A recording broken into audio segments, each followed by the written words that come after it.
Alright, so yesterday we learned just graphing linear inequalities, so we graphed lines and shaded one side or the other. Today we're going to graph absolute values, which are the V's, and quadratics, which are the U's. And then we're going to shade one side or the other.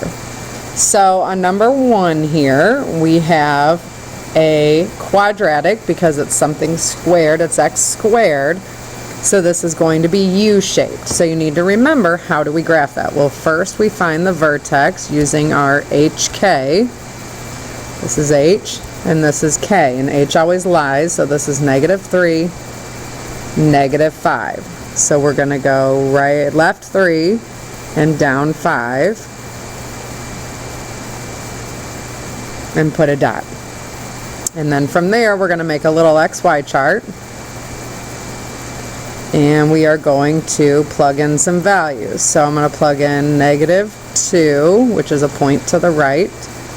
So if we plug in -2, we have -2 plus 3 is 1, squared is 1. So we have 1/4 minus 5, which is -4 3/4. Okay, so we're going to be at -2, -4 3/4. That's a little bit hard to graph here. And then we're going to mirror the other side. And then we're going to plug in -1, because that's another point to the right. So -1, if we plug it in, -1 plus 3 is 2. 2 squared is 4. 1/4 of 4 is 1. So 1 minus 5 will give us -4.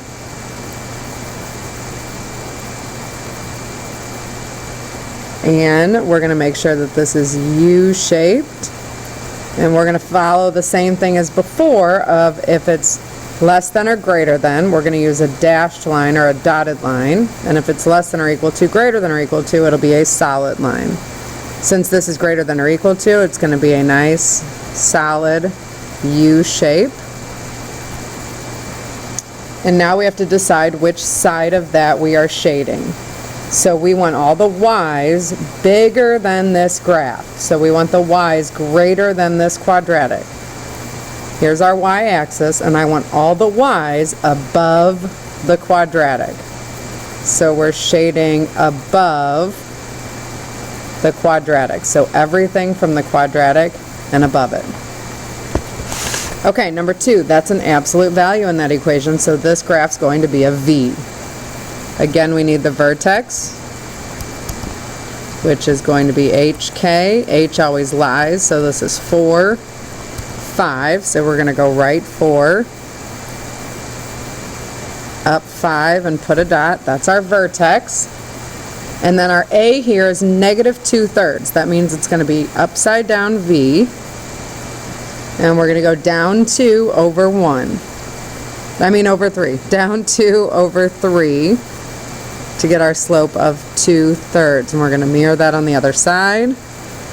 And this is going to be a dotted line or a dashed line because it's not or equal to. So we're going to draw a dotted or a dashed line here. To draw our absolute value, we always want to continue it through the whole graph. And now we're going to decide which side to shade. We want all the y's bigger than this graph. So here are the y's, and I want all the y's above. So up here is up. We want all the y's greater than this picture. So we're going to shade everything up here above the graph. So everything that's above the graph is our solution.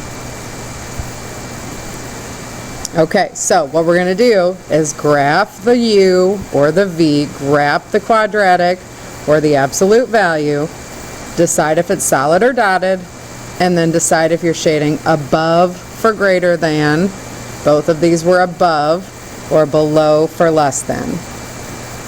Okay, so go ahead on your own, try these 2 examples, and we will go over them in class tomorrow. Have a great day.